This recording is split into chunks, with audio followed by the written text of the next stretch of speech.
यहाँ पे एमपी और जो वो एमएलए हैं वो मुस्लिम बनते हैं, समाजवादी के बनते हैं, मुस्लिम बनते हैं यहाँ पर। और तो इसलिए बीजेपी का जो कद्दावर नेता हैं यहाँ के वो सब पढ़ने नहीं देते, फिर क्यों उन्हें अपना रसूख भी दिखाना होता है। जब कुद्रकी की सीट पर चुनाव हो रहा है, भाजपा अगर मुसलमान को उतार दे यहाँ पर, क्या लग रहा है कि कुछ मुसलमान चले जाएंगे भाजपा के साथ? देखिए, समाजवादी से अलग अगर कोई प्रत्याशी कामयाब होगा तो वो रालोद से गठबंधन करके ही भाजपा अगर करेगी, यहाँ प्रत्याशी उतारेगी मुस्लिम चेहरा, वो भी तुर्क बिरादरी से। अगर तुर्क बिरादरी से यहाँ कोई मुस्लिम बड़ा चेहरा यहाँ रालोद से अगर गठबंधन में उतरता है तो हाँ, वाकई पार्टी जो है दोनों में टक्कर तगड़ी रहेगी। मतलब रालोद के प्रति मुस्लिमों का है सहानुभूति? हाँ, ये तो है, रालोद के प्रति नहीं है। मेन चीज़ जो है वो कैंडिडेट के ऊपर डिपेंड करता है। अगर मुस्लिम कैंडिडेट अगर उतरेगा बीजेपी अब से तो 1% जीत सकती है, बाकी तो सपा के पास से सीट आगे दिखाई दे रही है। नमस्कार, स्वागत आपका न्यूज 80 पर। मैं हूं आपके साथ राहुल राणा और कुद्रकी विधानसभा में उपचुनाव होना है। आज हम पहुंचे हैं कुद्रकी और ये है गुलार चौराहा और ये जो दिल्ली रोड है, देखिए तस्वीर एक बार, सड़कों की हालत देखिए। और यहाँ मुझे लगता है कि सड़क तो नहीं दिखाई दे रही, गड्ढे और गड्ढों में रोड़ी और जो है बरसात का भरा हुआ पानी। और देखिए ऊपर लिखा है दिल्ली 169 किलोमीटर दूर। ये मेन रास्ता कुद्रकी के लोगों के लिए है। दिल्ली जाने के लिए, देश की राजधानी में जाना होगा तो इन रास्तों से गुजरना होगा, ये समझ लीजिए। आखिर लोगों की समस्या भी आज जानेंगे। और कुद्रकी में जब चुनाव और चुनाव से ठीक पहले लोगों के जहन में मुद्दे क्या है, वक्त शाम का हो चुका है, धीरे धीरे लोग जो है अपने काम से अपने घर की ओर लौट रहे हैं। लेकिन जब सियासत होती है तो चुनाव के मुद्दों पर बात होती है। उत्तर प्रदेश की सियासत पर भी मैं बात करूंगा और मैं बात ये भी करूंगा कि भाजपा सरकार से क्या लोगों की जो इच्छाएं हैं वो पूरी होती दिखाई दे रही है, या आज के इस महंगाई के दौर में भी बेरोजगारी के इन मुद्दों की जिनकी आप बात जनता करती हुई दिखाई दे रही है। क्योंकि कुद्रकी मुस्लिम इलाका कहा जाता है, 62% के आसपास मुस्लिमों का यहाँ पर वोट है। तो क्या इस इलाके में समाजवादी पार्टी या फिर भारतीय जनता पार्टी या कांग्रेस, ईडी, या बात करें चंद्रशेखर की पार्टी, किसका माहौल? सबसे पहले आपसे समझूंगा, सड़क बहुत खराब है भाई साहब आप लोगों के इलाके की, कैसे चलते हैं इसमें? चलते नहीं साहब, गए हुए सालों हो गए इधर को हमें तो। और जो गांव के यहाँ रहने वाले हैं वो बेचारे मजबूर हैं, धूल मिट्टी खाते हैं, टांगें तोड़वाते हैं, अपनी गाड़ियों का एक्सीडेंट कराते हैं। लेकिन क्या करें, ऐसा लगता है तो उत्तर प्रदेश में है ही नहीं, हिंदुस्तान में नहीं है सड़क। क्योंकि इंडिया में तो ये नारा है कि स्मार्ट इंडिया बनना है, सारे रोड पड़ रहे हैं, 6 लाइन हाईवे जा रहे हैं, लेकिन ये तो एक लाइन ही टूटा पड़ा है। ऐसा लगता है तो इंडिया में है ही नहीं, इंडिया के कहीं बाहर है। कब से है सड़क की स्थिति? लगभग 12 साल हो गए, 12 साल से इस पर कुछ नहीं पड़ा है। बात है भेदभाव, क्या भेदभाव है क्या सड़क मतलब काम?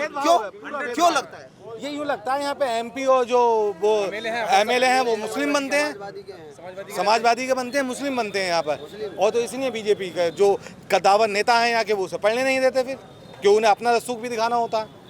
अच्छा, रसूख का सवाल है क्या चाचा? कुछ रसूख का भी सवाल है क्या? काम होने देते कि नहीं, क्या दिक्कत है? अरे दिक्कत ये मतलब ये क्या, ये रोड ना बनने देते कोई भी। क्या करते हो भाई, क्या आप क्या काम करते हो ये बताओ? हम तो काम कुछ ऐसे करना, खाना पकाने का। अच्छा, अपना मजदूरी, मेहनत मजदूरी का काम करते हो।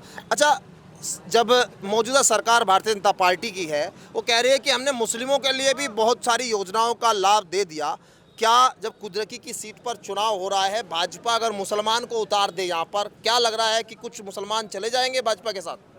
भाजपा के संग भी है, जुड़े हुए हैं भाजपा से भी, ऐसी कोई बात नहीं है। भाजपा से भी जुड़े हुए हैं भाई, ऐसा कोई नहीं बात नहीं है। जितने लोग मुस्लिम भाजपा से जुड़े हुए हैं वो सबसे ज्यादा इसी रोड पे रहते हैं, सबसे ज्यादा इसी रोड पर वो रहते हैं जितने भी मुस्लिम भाजपा के साथ जुड़े हुए हैं।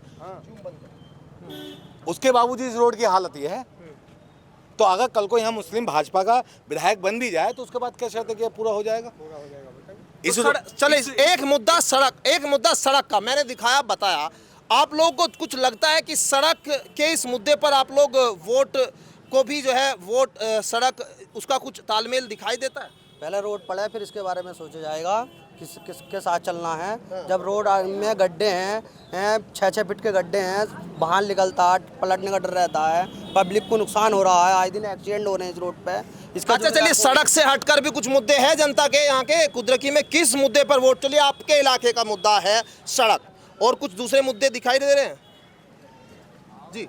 देखिए, मेरा नाम मोहम्मद इकराम है इस रोड पर कुंदर की पागवड़ा मैं बस का रजिस्टर्ड ओनर हूँ। जो ट्रांसपोर्ट कमिश्नर साहब ने डीएन साहब की आईटीए की मीटिंग में मेरे नाम का परमिट हुआ था।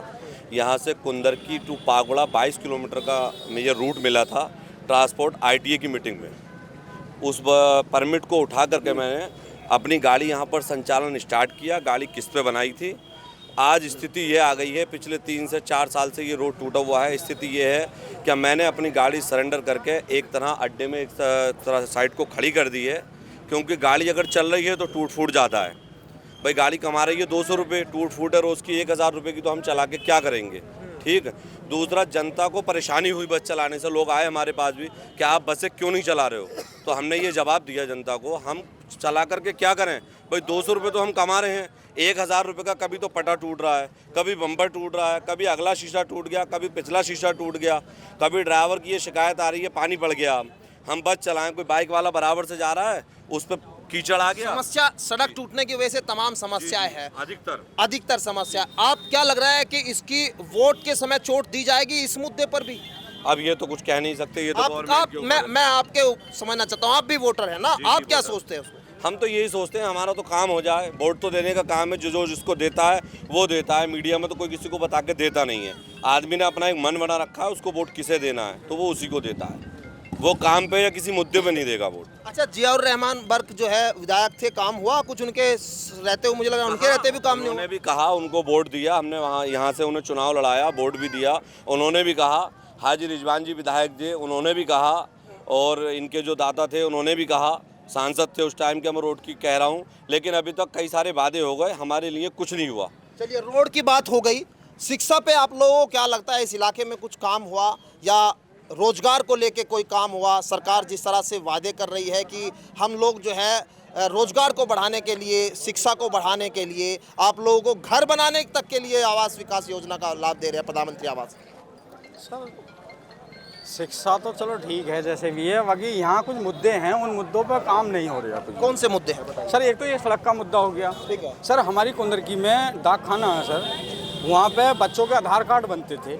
सर 5-5 साल के बच्चे मुरादाबाद सुबह को 8 बजे 7 बजे जा रहे हैं वहाँ पे, और लाइन बहुत लग रही है। यहाँ आधार कार्ड नहीं बनने डाकघर में। सर ये बहुत बड़ी कमी है, यहाँ बहुत लोग परेशान हो रहे हैं। आधार कार्ड नहीं बनने। यहाँ से मशीनें उठा रखी हैं, सारी मुरादाबाद भिजवा रखी हैं। यहाँ से बच्चे छोटे छोटे 5-5 साल के जाते हैं सर, और वो आधार कार्ड यहाँ नहीं हो रहे। अच्छा, ये बताओ, आप बता रहे समीकरण क्या कहता है, मुस्लिम इलाके में क्या समाजवादी पार्टी से अलग दूसरा कोई कामयाब होने की स्थिति में आपको दिखाई दे रहा है? देखिए, समाजवादी से अलग अगर कोई प्रत्याशी कामयाब होगा तो वो रालोद से गठबंधन करके ही भाजपा अगर करेगी, यहाँ प्रत्याशी उतारेगी मुस्लिम चेहरा, वो भी तुर्क बिरादरी से। अगर तुर्क बिरादरी से यहाँ कोई मुस्लिम बड़ा चेहरा यहाँ रालोद से अगर गठबंधन में उतरता है तो हाँ, वाकई पार्टी जो है दोनों में टक्कर तगड़ी रहेगी। मतलब अगर भाजपा ने मुसलमान को टिकट दे दिया, फिर भाजपा मुसलमान को टिकट देना मुझे तो बहुत असंभव लग रहा है। ऐसा तो हो ही नहीं सकता। अगर हाँ ऐसा होता है तो भी टक्कर बराबर की रहेगी। कोई समाजवादी पार्टी का ही कोई समाजवादी पार्टी का ही नेता भाजपा में आके ज्वाइन करके वो टिकट ले ले फिर? नहीं, ऐसा नहीं हो सकता। मुसलमान का जो विश्वास है वो भाजपा से उठा हुआ है, क्योंकि भाजपा सरकार तो मुसलमान के खिलाफ चलती है हर वक्त। तो मतलब आपको लग रहा है रालोद कामयाब हो सकती है यहाँ पर अगर गठबंधन में यहाँ टिकट मिलता है? देखिए, अनुप्रिया जी अपना दल भी वो हो सकता है और अब रालोद भी हो सकता है। हाँ, अगर वो दोनों गठबंधन करके मुस्लिम बड़े चेहरे को यहाँ कैंडिडेट उतारते हैं। जब समाजवादी का ये गढ़ है, यहाँ बहुत मुश्किल है भाजपा का झंडा लहराना। लेकिन समाजवादी पार्टी एक गढ़ को अगर तोड़ेगी तो रालोद, ये बात कह रहे हैं। मुस्लिम प्रत्याशी अगर रालोद से आ गया तो लग रहा है कि कुछ टक्कर बदल जाएगी क्या? टक्कर की रहेगी, टक्कर रहेगी। तो मतलब रालोद के प्रति मुस्लिमों का है सहानुभूति? हाँ, ये तो है, रालोद के प्रति नहीं है। मेन चीज़ जो है वो कैंडिडेट के ऊपर डिपेंड करता है। मेन चीज़ है तो आधे मुस्लिम जा सकते हैं, जो समाजवादी। एक मेन चीज़ होती है कैंडिडेट की। अगर कैंडिडेट को ऐसा समाजवादी ने थोड़ा हल्का अगर ऐसा उतार दिया जिससे पब्लिक नाराज़ है, तो जो है कुछ लोग उधर भी जा सकते हैं। तो यानी प्रत्याशी के मायने हैं, प्रत्याशी जो है कैसा होगा ये जो है कहीं ना कहीं इस चुनाव में बहुत अहम रहने वाला है। समाजवादी पार्टी वाले ज़्यादा पसंद आ रहे हैं या फिर भाजपा रालोद वाले, या फिर इस बार ओवैसी भी आ रहे हैं? भाई वो चंद्रशेखर भी कह रहे हैं कि 10 सीटों पे। आप लोग युवा है तो क्या सोचता है, किसके बारे में सोच रहा है? हम तो जो सीएम जो है योगी आदित्यनाथ जी, वो भी सही कर रहे हैं कार्य, और जो समाजवादी पार्टी वाले थे वो भी सही कर रहे थे। तो फिर किसकी तरफ रुझान रहेगा इस बार? इस बार समाजवादी पार्टी की तरफ समाजवादी पार्टी की ओर रहेगा, लेकिन मुस्लिमों में कुछ बंटवारा होगा। क्या नाम है आपका? हुकुम सिंह। हाँ? हुकुम सिंह। हुकुम सिंह, क्या करते हो? एयरटेल में जो करूँ, हाँ? एयरटेल फाइबर में। अच्छा, ये बताओ, इस बार चुनाव जब आपके यहाँ दोबारा फिर मौका मिल रहा है आप चुनाव में, क्या आप लोग सोच रहे चुनाव से पहले मुद्दे क्या है आपके? चुनाव से पहले मुद्दे ये रोजगार मिले, रोजगार मिले, काम मिले, मजदूर को रोटी मिले टाइम से। अभी मिल रहा है कि नहीं? ना भी नहीं मिले। ये बग साहब थे, उनके काल में उनके उसमें हुआ कुछ काम? हाँ, काम हुआ है। 100 नंबर चली है तुम्हारी की चिकित्सा का इलाज के लिए एम्बुलेंस चलाई थी और सभी के चली है। अच्छा। और तुम्हारी उनके पिताजी ने अस्पताल में 10 रुपये का पर्चा था, 1 रुपये का पर्चा चलाया था। तो मतलब लग रहा है कि मतलब समाजवादी पार्टी वाले कुछ काम कर लेंगे, ऐसा लग रहा है। हाँ जी, आप लोगों के हिसाब से क्या मुद्दे इस बार हो गए हावी? और भाई रालोद भी है, समाजवादी पार्टी भी, भाजपा भी, मैं सबका नाम ले रहा हूँ, किसी एक का नहीं। अगर आपका कोई चाहता नेता रह जाए तो बता देना भाई। आप अपना नाम बता सकते हैं, कौन सा ज़्यादा इस बार जो है प्रभावी रहेगा विधानसभा में? प्रभावी जो भी रहे, हमारे जो मुद्दे हैं उन मुद्दों पर जो नेता बात करेगा हम उसके साथ रहेंगे। मुद्दे बताइए। जैसे महंगाई है, और ये हमारी 9 साल, पिछले 9 साल वर्षों से ये सड़क बेहाल है और राजनीति का शिकार हो रही है, ये सबसे बड़ा मुद्दा है हमारा। और महंगाई है, और यहाँ राजकीय इंटर कॉलेज है एक, वो बेहाल रहता है, उसमें छात्र पढ़ती हैं, हमारे यहाँ की लड़कियां पढ़ती हैं, उनके लिए कोई भी सुविधा नहीं दे रही है। उस राजकीय इंटर कॉलेज में किसी भी नेता का ध्यान नहीं है, चाहे वो। अच्छा, आप कह रहे हैं कि पार्टी नहीं, विकास के मुद्दे पर आप लोग वोट करेंगे? बिल्कुल, विकास के नाम पर वोट विकास करें। के नाम पर वोट करेंगे। आप लोग क्या करते हैं? मजदूरी कर रहे हैं। मजदूरी करते हैं। मजदूरी ठीक से लग रही है? जी नहीं, मजदूरी कहाँ, 1 दिन कर लिया, 4 दिन खा ली। अच्छा, तो सरकार यहाँ से लेकर डिंगरपुर तक गोलर चौराया है ये, और यहाँ से लेकर डिंगरपुर तक चले आओ, अभी बस में बैठ जाओ तो 1 घंटे में बस पहुँचेगी वहाँ तक। छोटा वाहन है, बड़ा वाहन है, सबको दिक्कतें हो रही है। वहाँ से लेकर वहाँ तक सब रोड उखड़ा पड़ा है, कोई वाहन गिर गया, कोई पलट की वजह से अब मजदूरी पे जाते कहाँ हो? मुरादाबाद जाते हो? दिल्ली कहाँ जाते हो? मुरादाबाद जाते हैं। मुरादाबाद, दिल्ली जाते हो? जब मजदूरी लगती है तब जाते हो? क्या चल रही है मजदूरी? मजदूरी तो 4 रुपये, 500 रुपये, 400 500। लेकिन अब चुनाव में आप लोगों को क्या लग रहा है, कौन सी पार्टी आपके काम की बात कर रही है, या पार्टी महत्व है, या फिर प्रत्याशी, या आपके मुद्दे विकास के कुछ है अलग से? किस मुद्दे पे वोट करेंगे? पार्टी तो कोई भी सही, उसका कोई वो नहीं है। ये जनता तो ये चाहती है छोटे छोटे काम हैं, इसको होते रहें तो जब भी तो खुश रहती है जनता। अब इस जनता ही खुश नहीं रहेगी तो अब क्या करेंगे बताओ। चलिए, मनोज हमारे साथ है जो यहाँ रिपोर्टिंग करते हैं लगातार जनता के बीच। मनोज, आप लोग कुदरकी में आ रहे हैं, जनता के लोगों के मुद्दों पर आप लोग उठाते हैं, रिपोर्ट करते हैं। आपको क्या लग रहा है इस बार कुदरकी का माहौल सियासी तौर पर क्या दिखाई देता है, किसके पक्ष में या किसका? जैसे कि यहाँ से हम लोगों से बात करी, मैंने मुद्दा सड़क का था यहाँ पर। दूसरी चीज़ जो थी, मुस्लिम कैंडिडेट की यहाँ मांग है, हिंदू की इतनी मांग नहीं है। यहाँ पर यही कह रहे हैं, काफ़ी लोगों से हमने बात करी, अगर मुस्लिम कैंडिडेट अगर उतरेगा बीजेपी से तो 1% जीत सकती है, बाकी तो सपा के पास से सीट आजू के दिखाई दे रही है। तो मतलब आपको लगता है कि भाजपा अगर मुसलमान को उतार दे तो है दम? दम है, पूरा दम है। क्योंकि यहाँ मैं काफ़ी लोगों से सर्वे करा है, काफ़ी अंदर तक घुमा हूँ, गलियों में, मोहल्लों में पूछा हूँ। सड़क तो एक मुद्दा है यहाँ पर, महंगाई भी एक मुद्दा है, लेकिन मेन जो है मुस्लिम आवाज़ थोड़ी ज़्यादा है यहाँ पर, हिंदू कम है। तो यहाँ पर अगर मुस्लिम 85 उतरता है भाजपा तरफ से तो शायद बीजेपी यहाँ से हाथ मार सकती है। चाचा, आप लोग तो कितने चुनाव देख लिए अब तक, ये बताओ? विधानसभा के भी मेरे हिसाब से बहुत सारे चुनाव देख लिए होगे, 10-15 तो आराम से। हाँ, 10 ही देख ली। 10 देख लिए होगे। 80 साल हो गई, कितनी उम्र हो गई? ऐसे 50-60। उम्र कितनी हो गई? 60 की उम्र। 60 के आसपास उम्र हो गई। अब 20-18 साल के बाद में वोट डालने लगे होंगे। अब आपको क्या लग रहा है, मुसलमान का मूड क्या है इस कुदरती पे? समाजवादी पार्टी या फिर भाजपा अगर मुसलमान को उतार दे, या रालोद को ले आए, या फिर ओवैसी साहब भी बड़े मुस्लिमों के रहनुमा बनते हैं? सबके ही हैं, तो सबके ही हैं, थोड़े थोड़े सबके ही हैं, ऐसी कोई बात ना कि बंटवारा है यहाँ पे, है?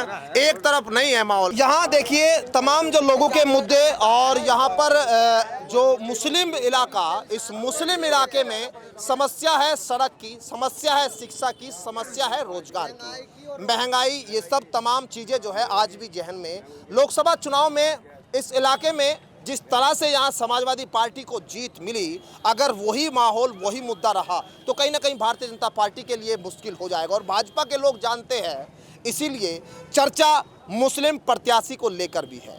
क्या वाकई अगर भाजपा रालोद के गठबंधन से मुस्लिम प्रत्याशी इस सीट पर आता है तो क्या टक्कर जो है बराबर की होगी या फिर पलड़ा किसका भारी होगा, ये तो आने वाले चुनाव में तय होगा। लेकिन प्रत्याशी को लेकर जरूर जो है अब चर्चा और इस बात को लेकर कहीं ना कहीं अब लोगों के अंदर बातचीत जरूर सुनाई और दिखाई देने लगी है। मुद्दे तमाम जरूर है, लेकिन एक विचारधारा जो है वो लोगों के अंदर अब लोकसभा चुनाव के बाद जरूर बनती दिखाई दे रही है। ऐसे में क्या कुछ जो है सरकार या फिर सियासतदारता जो है, जो विपक्ष के नेता है या फिर बीजेपी के लोग हैं, क्या कोई चाल ऐसी चलेंगे या फिर यहाँ पर ऐसा कोई प्रत्याशी अब आएगा जो बीजेपी को जीत दिला सके, देखना बड़ा दिलचस्प होगा। मेरे सहयोगी चांद सिंह पुंडेर के साथ मैं राहुल राणा, न्यूज़ 18 कुंदरकी विधानसभा से।